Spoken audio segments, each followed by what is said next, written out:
It's good to see you.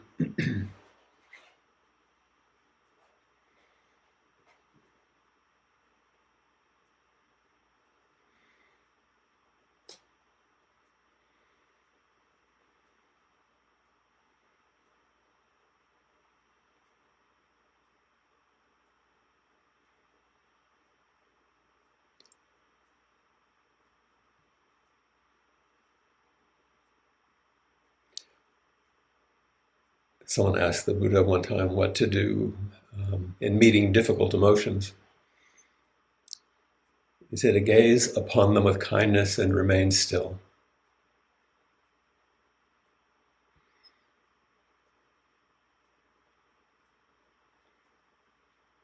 Sometimes silence is the deepest care we can offer.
Maybe in the stillness and silence of zazen, your meditation or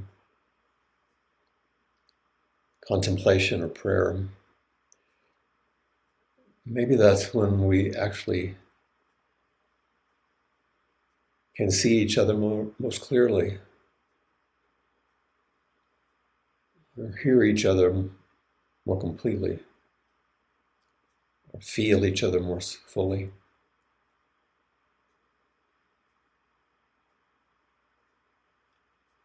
Because when we're still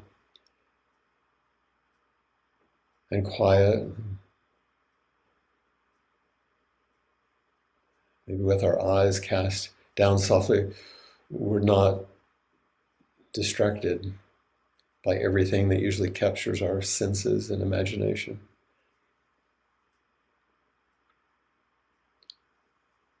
Our thoughts and perceptions, and in this simple, open, and receptive spaciousness,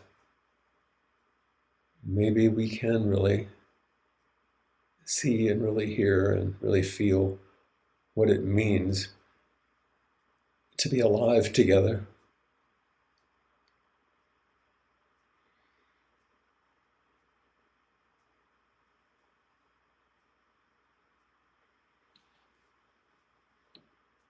To simply be alive together.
I think this might be the purpose of all spiritual practice, no matter what the source. To somehow step aside from our usual habits and soften our attachment to even our most cherished hopes and dreams. And simply feel what it means to be alive together.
Maybe it's just me. I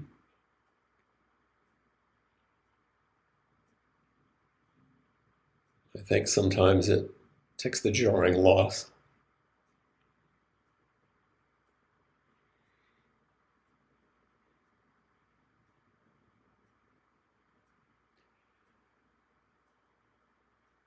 of the most precious life you can imagine.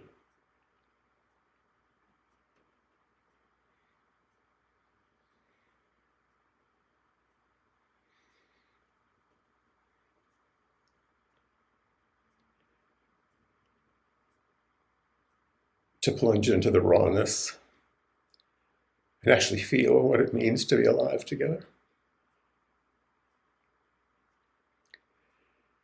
It's wildly disorienting.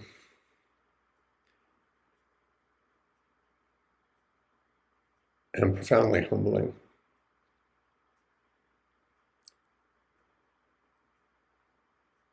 It's shocking, it's frightening.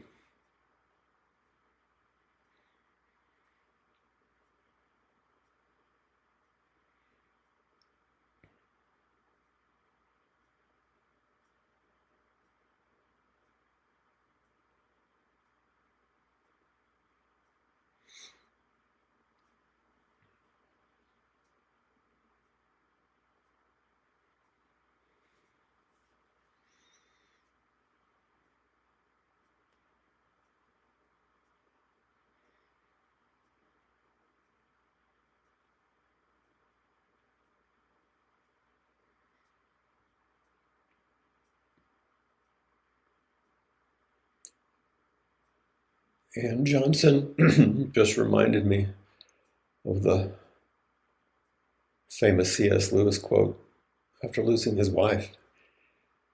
He said, "No one ever told me that grief felt so much like fear."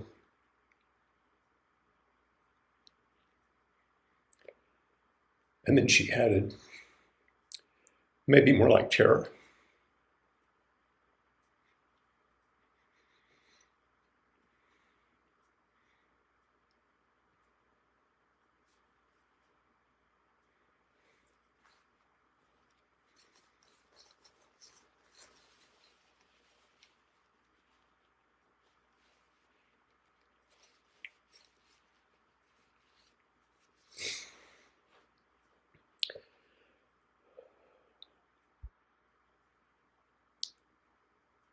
We think we know what it means to be alive together, but we don't.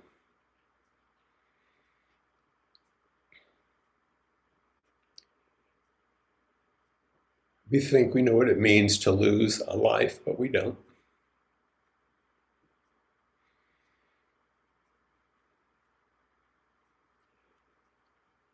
Because whatever we think about life and death does not approach the actual experience of being alive together and dying together. And in the end, that's all there is.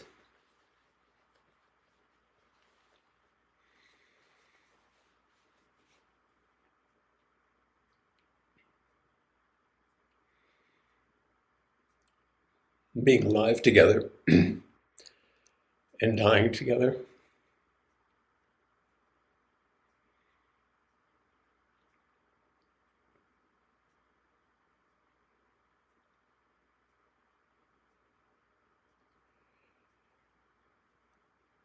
And realizing the kind of a love that we did not know was possible.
rather than offering a chant, I'm going to take a moment to maybe, aside from what I just came in the sitting, to say a few things about, to kind of orient you, because we haven't seen each other in a while. I'm not an expert on grief. There are a lot of people here who know more than I do or have more experience than I do. I'm just fully immersed in it.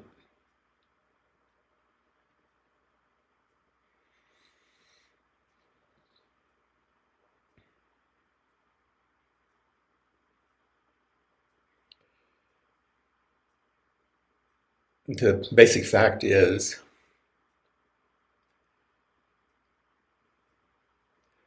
Erin died and I'm still alive.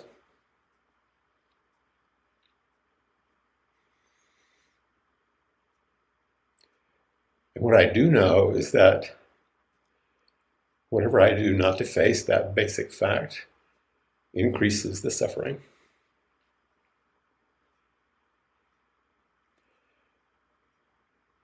No matter what you see, I do not feel bad. I feel a lot.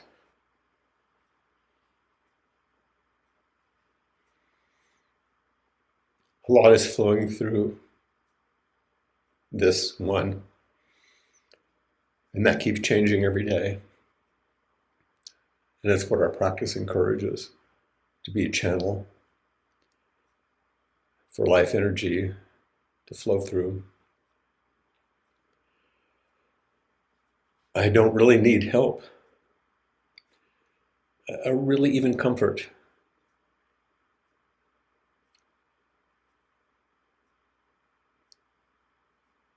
And, and please don't ask, how are you doing?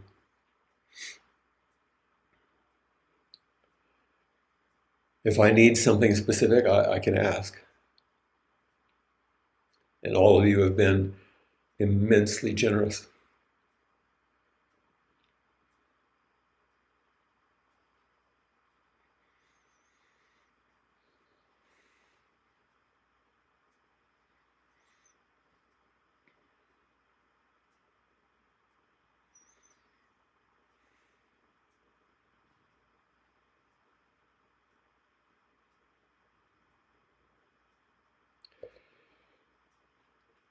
Erin said, I don't worry about you. So many people love you.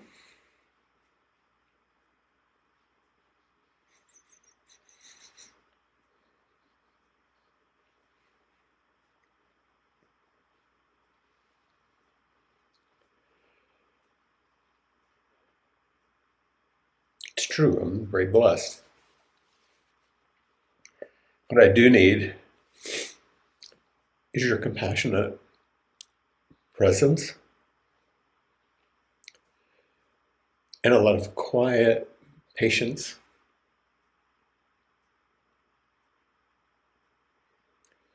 When we sit in meditation and things rise, like the Buddha said, you just sit, you don't do anything, you watch. You allow it to move through. So that's what I'm asking you to do with me.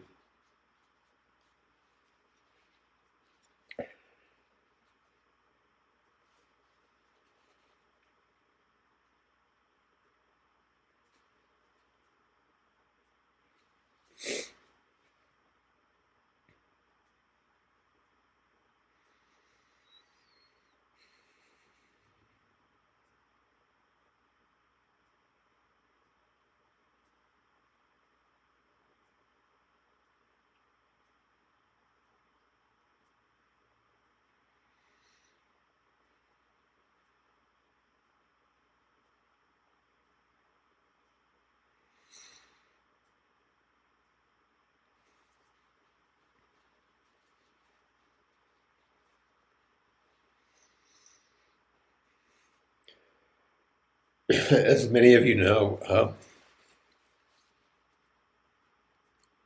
sometimes Erin would accompany me to retreats. And then he'd find himself and a bunch of practitioners. He always joked, saying it was hard to be the preacher's wife. It always touched him when people knew that. But there was a discussion one time about what we thought our practice was, our deepest practice. And somebody turned to him and said, "What's your practice?"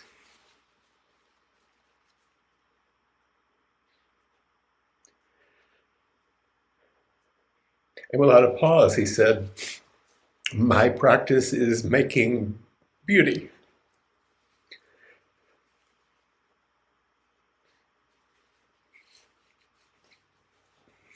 And many of you know this.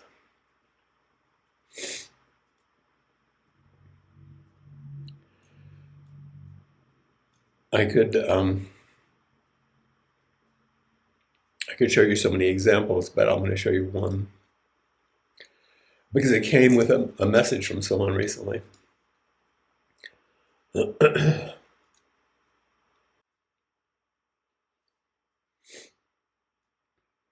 See that okay?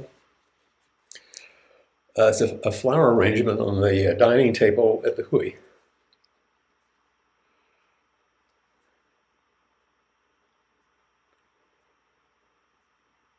It's just one example. And there are a number of people sitting in that room right now.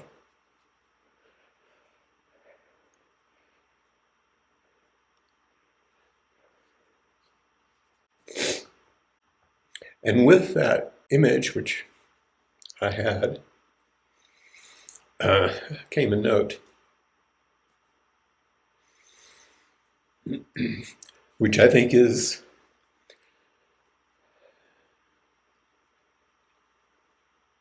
it really startled me because I think it's one of the best descriptions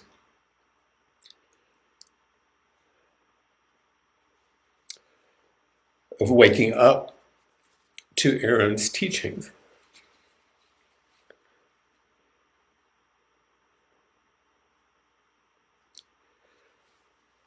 Expressed through his practice of making beauty. So this was written by a participant who had been in a few retreats in Hawaii. But I want you to listen really carefully, and I'm going to take a break. And I'm going to ask Paula Backus to read it.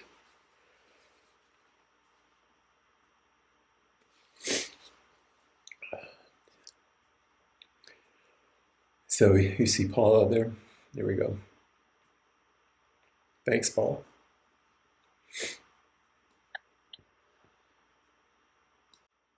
It took me an embarrassingly long time to realize these magical flower arrangements were more than just exotic flowers and divine creativity, much more than the product of artistry, thoughtfulness, and generosity. Such a long time to understand how important, how transformative was their presence, ushering us from our daily existence into the sublime. These arrangements, these gifts, and the intention, artistry, and commitment to create them inspired us without spoken word or sound. I imagine these creations told us we were safe, that we were held in the safest of ways, that we were seen, that we were known, maybe that we were loved. I look at them from time to time and they always make me smile for the memorable, unrepeatable experiences they represent, for the joy they created in us, for the spirit that joined us, for the outpouring of love that surrounded them.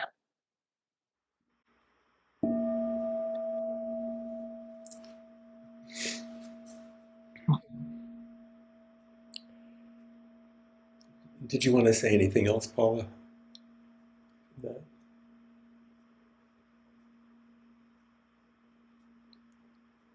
You're muted, I think. Wow. I don't really have words right now. There's just so much Thank you. emotion. Yeah. Thank you. Yeah, I know the feeling.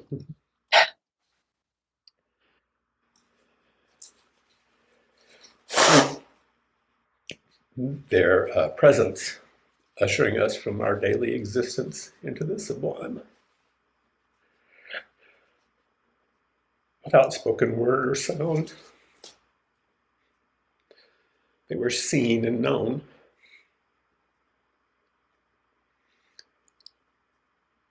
They were loved.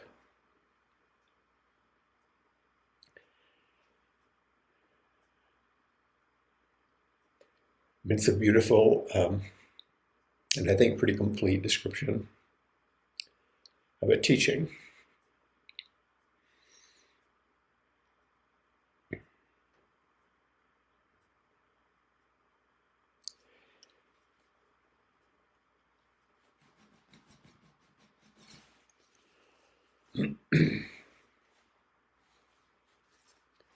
It's said in some of the Buddhist teachings, especially in the Tibetan tradition, they say the Dharma is good in the beginning, good in the middle, and good in the end. And speaking about our aspiration for practice in the beginning, our dedication to practice, and our bodhisattva vow in the middle, and our following an ethical and wholesome life, and the precepts in the end.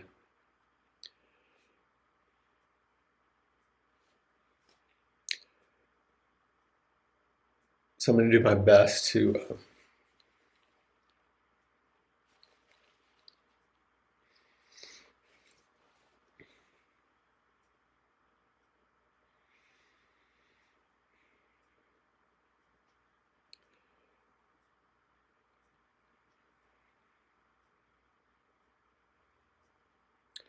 offer you some of Erin's final teachings.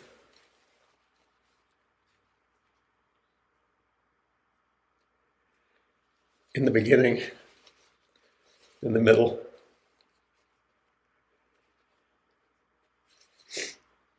and in the end. In the beginning, and one of them, you know this because I've written it and shared it.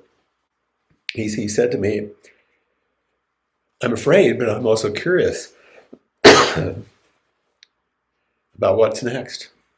I said, you mean the mystery? And he said, yes. He said an honest and clear intention to meet the great matter.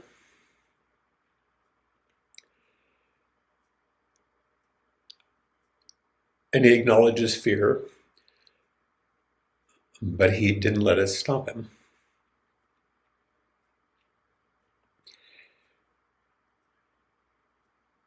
And he'd heard me talk about this, so he said he would turn to curiosity and this orientation. I'm afraid, but I'm curious about what's next.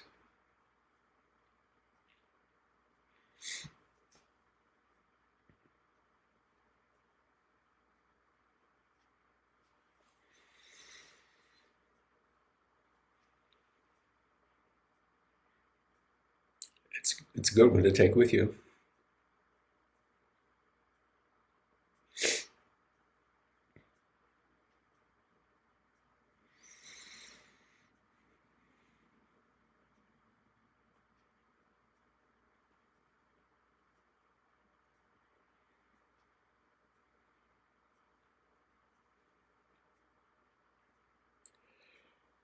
As he got closer, he voiced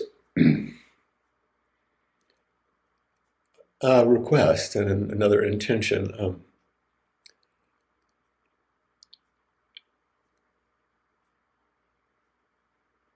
Maybe one side of the Bodhisattva vow.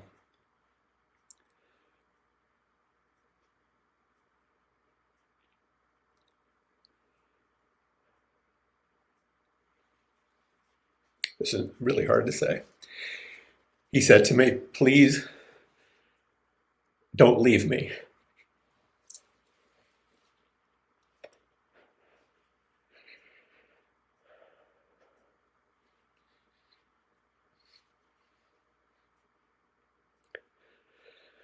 So I didn't. He really understood the necessity and essence of intimate connection. He taught me about that way more than I learned in my own family.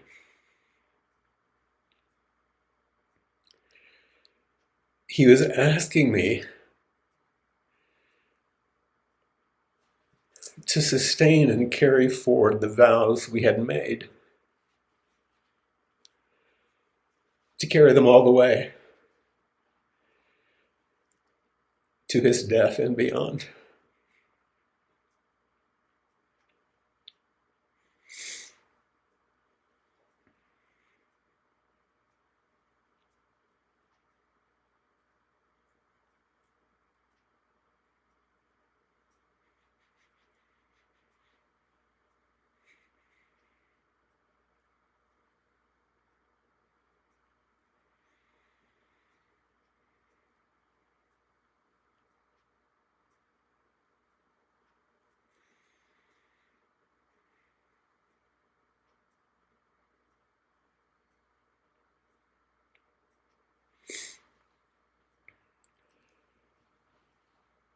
I'm afraid, but so curious about what's next, about the mystery.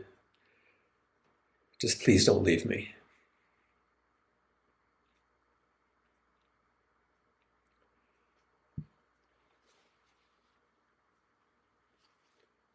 We take our seat in the Zendo, we bow, somebody bows next to us.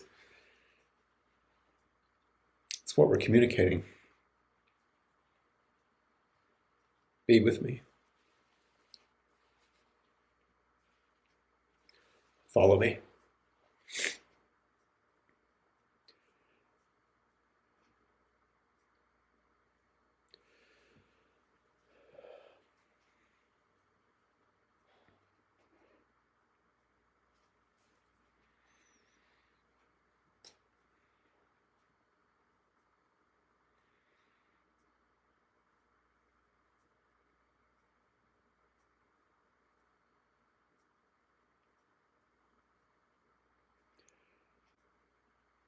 That was the invitation in the beginning. In the middle,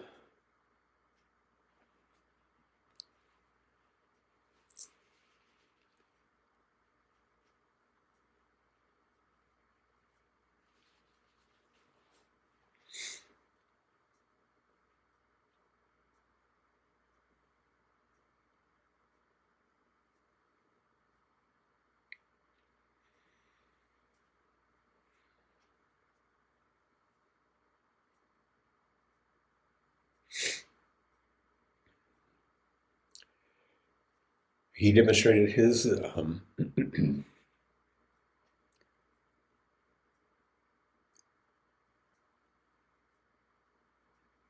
commitment to serving others with gratitude and acknowledging the necessity of not knowing. On the last morning, we were in the regular bed together.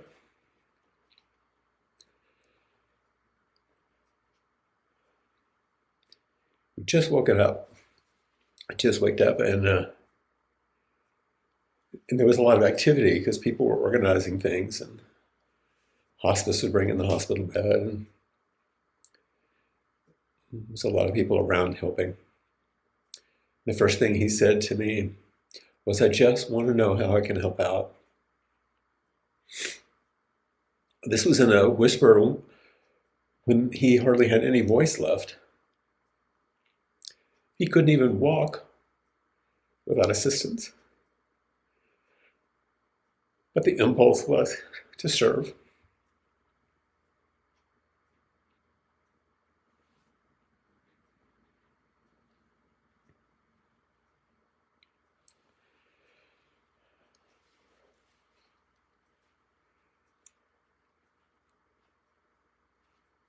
I said, your job is to let people love you.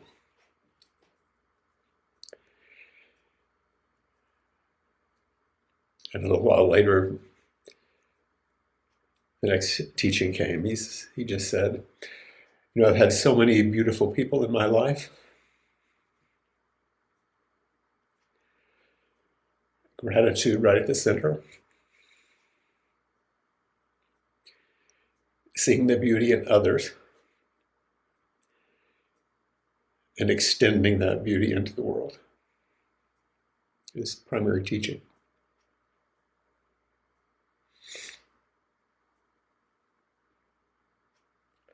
He didn't say, I've had so many nice people or kind people, or he said, I've had so many beautiful people.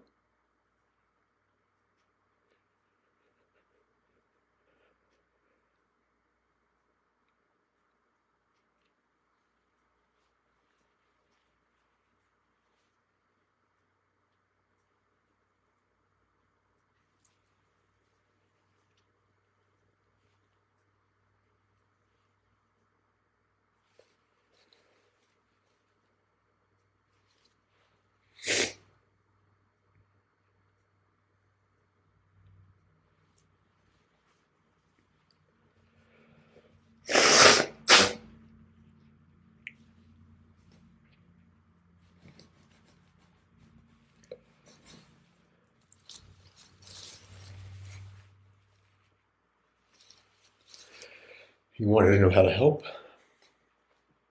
He was grateful and saw the beauty in others. And later in that morning, I have such a hard time hearing. And his voice was very constricted because of the Parkinson's. And he was weak. And his niece, Amanda, was coming, sitting on the bed with us. Because she could hear. He had young ears. And she would translate. She would tell me.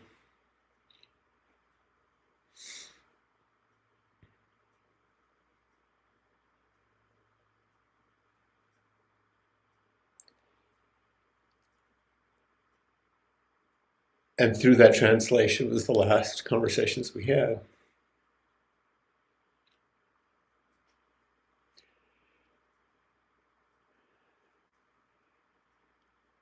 And these were his last teachings. And the last one I'll mention here in the middle, another question. Kind of like the question when he said, please don't leave me. But he was in that thin place.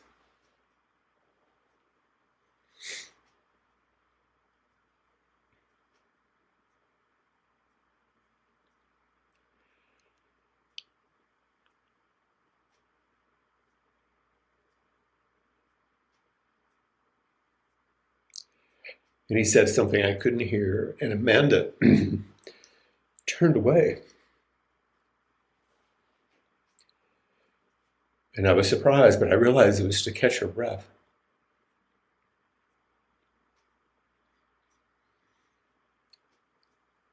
Just like I'm doing, to try to settle enough to speak.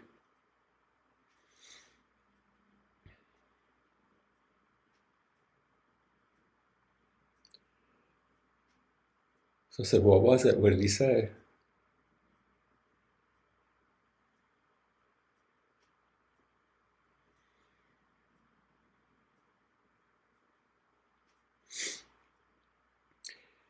He said, how will I know where to go?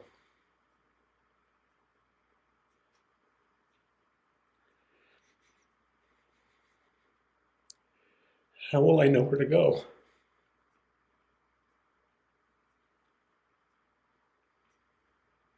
So we both held him and reassured him he would get help. And he would know. And just to ask the question. It's the fundamental question of all practice, all religion. Like, what is this? Where am I? Where am I going? How will I be guided if I don't have a body and a mind? When I don't have a self?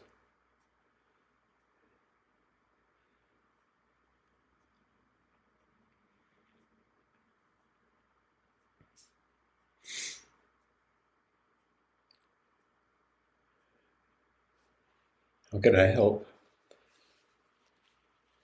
Can I stay grateful and see the beauty in everyone? And know where to go when it's time to step off.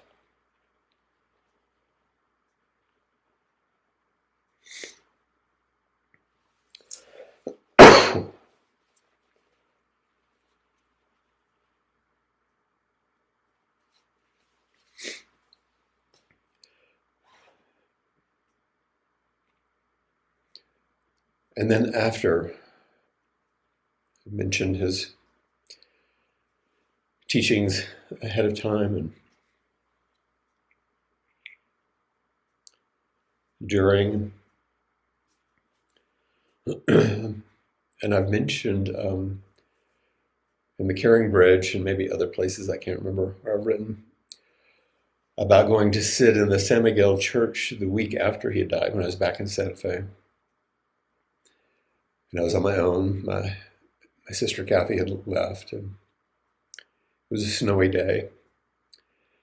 And I wanted to sit that last hour that he was alive the week before. I wanted to sit in a sacred space, so I went to the oldest church structure in the United States, which opened at 10 to 11 is when I wanted to sit. And I was the first person in the church. So I could light candles for Erin and each of his family members. And said my own prayers and just sit.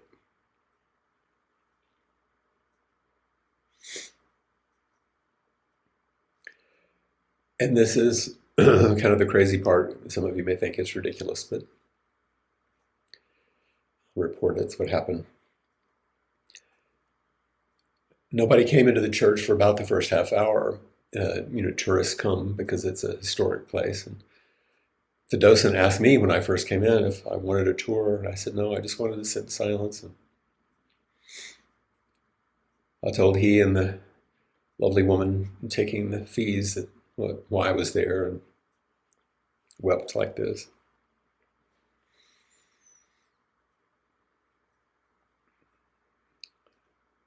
So after I'd lit the candles and knelt at the altar and did some prayers, I was thinking, I was raised most of my young life in Texas in a very fundamentalist Baptist family.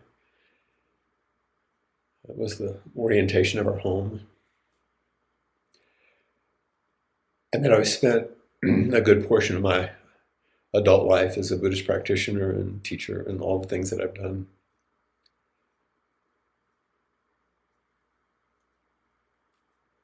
And here I was sitting on a cold winter morning in an ancient Catholic church. And I wasn't worried or trying to sort anything out. I was just thinking about it.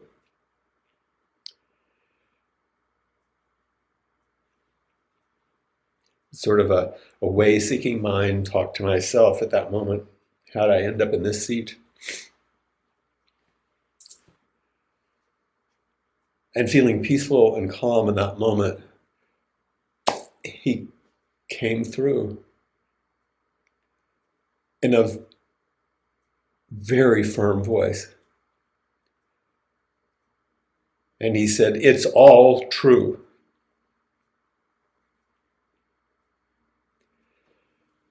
And it's all love. And then he said it again. It's all true.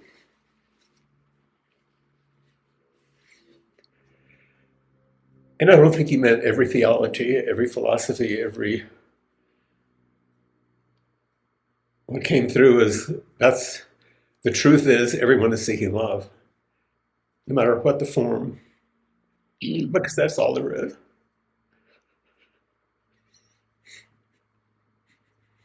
And this is the universal truth we hear over and over and over. It's only love, not an emotion, not a feeling, but a breathtakingly simple orientation wait to live our life together, that thing we're trying to get a feel for. What does it mean to live together? That's what it is.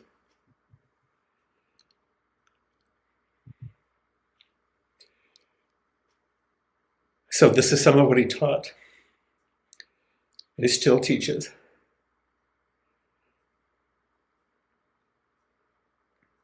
And for what I'm forever grateful.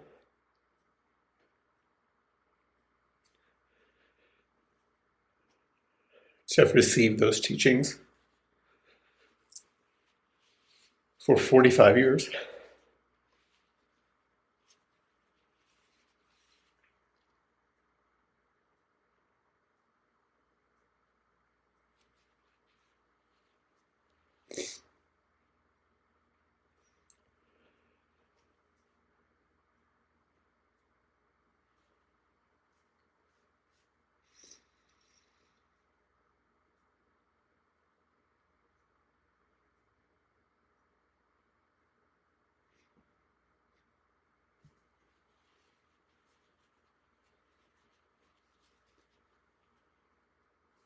He did make beauty. He called forward beauty. He embodied beauty.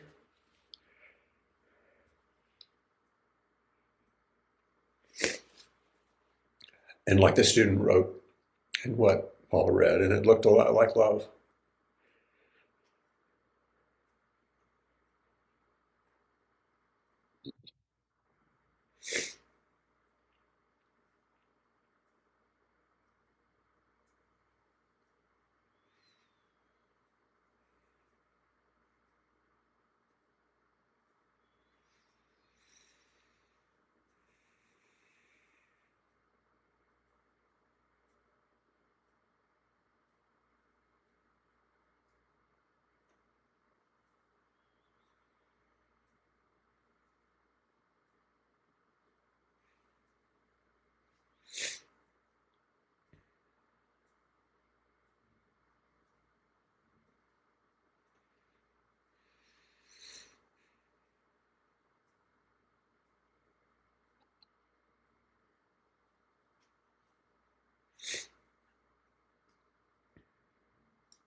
I've asked my sister Kathy to read a blessing here towards the end.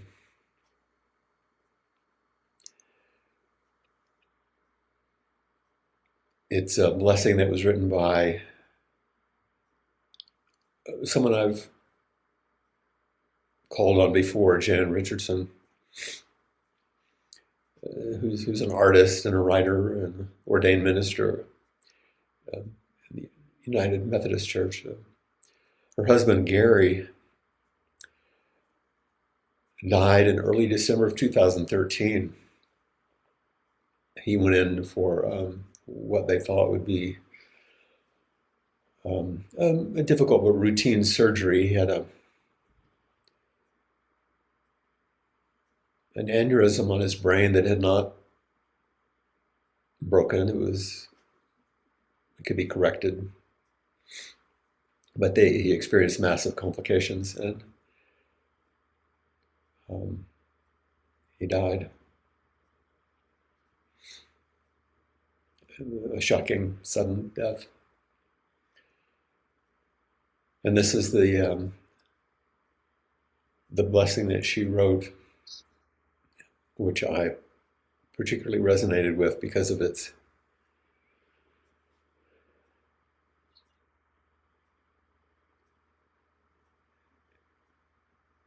teachings about how, in some ways, not to be. It's called Blessing for the Brokenhearted. So, maybe Marla, we can get Kathy up.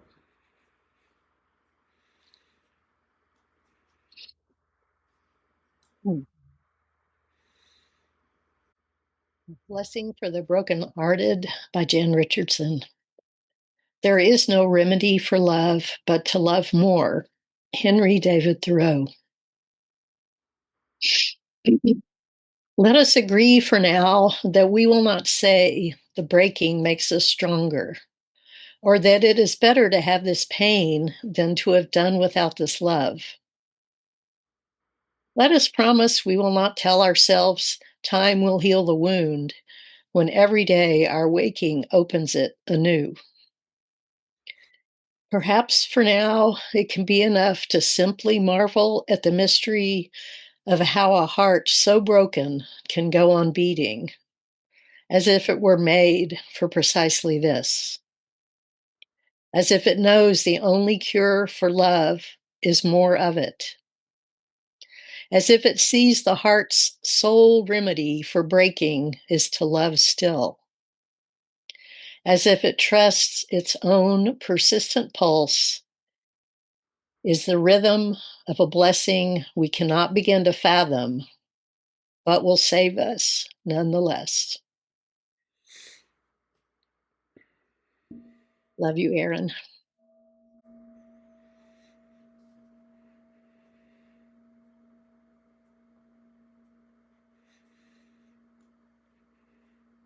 I love you, Kathy.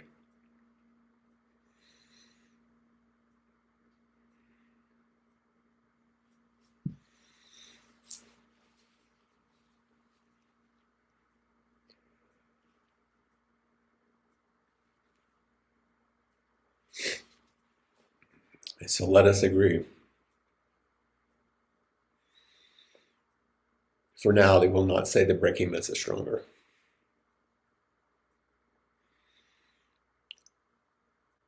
Or that it's better to have this pain than to have done without the love.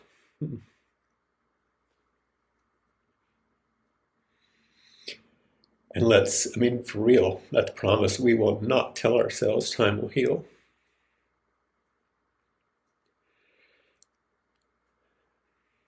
When every day we wake anew. Maybe it's enough just to marvel, like we've done for this hour, that we can go on at all. How our hearts so broken go on beating.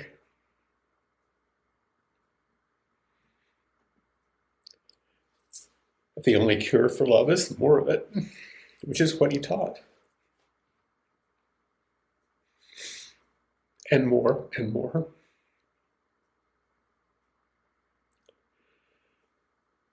And its own persistent pulse.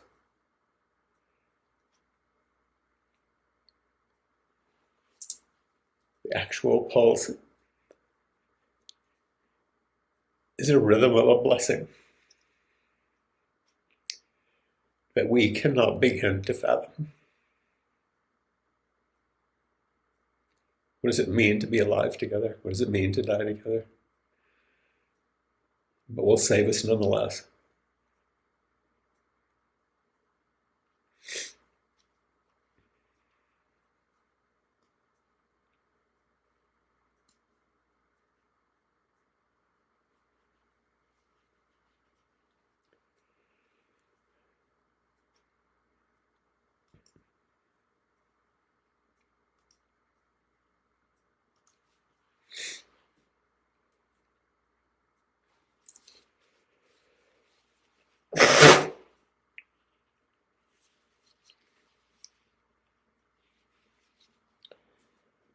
Very near the end, the hospice nurse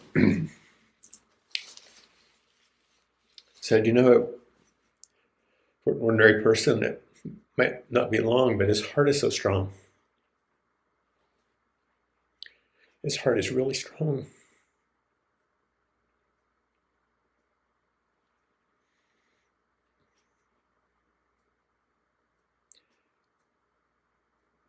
Although she couldn't get the blood pressure, the oxygen would not register. You could feel it.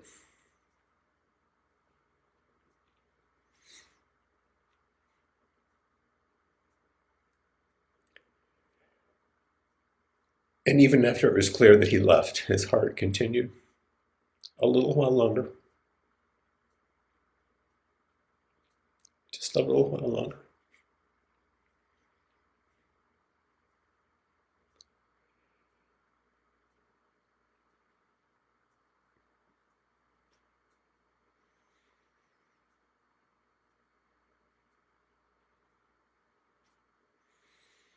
May all of our hearts continue a little while longer.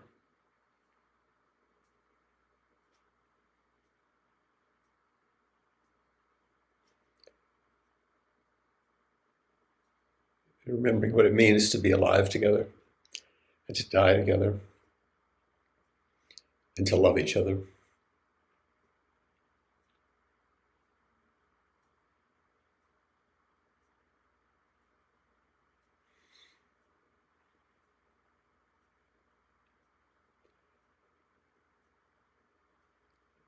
We'll not have a final chant either. I'll just invite the bell 3 times.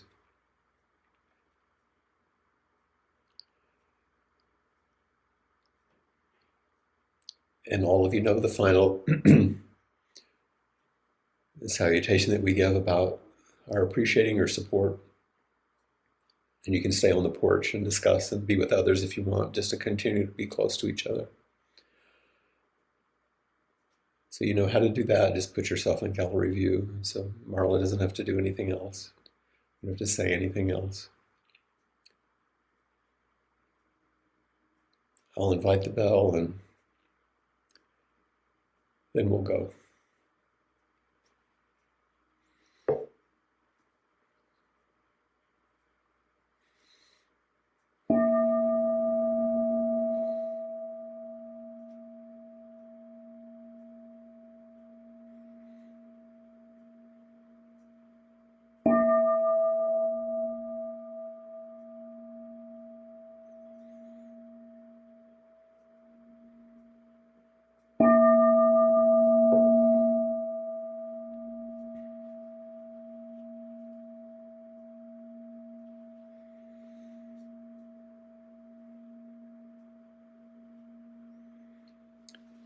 Thank you all for your compassionate presence and your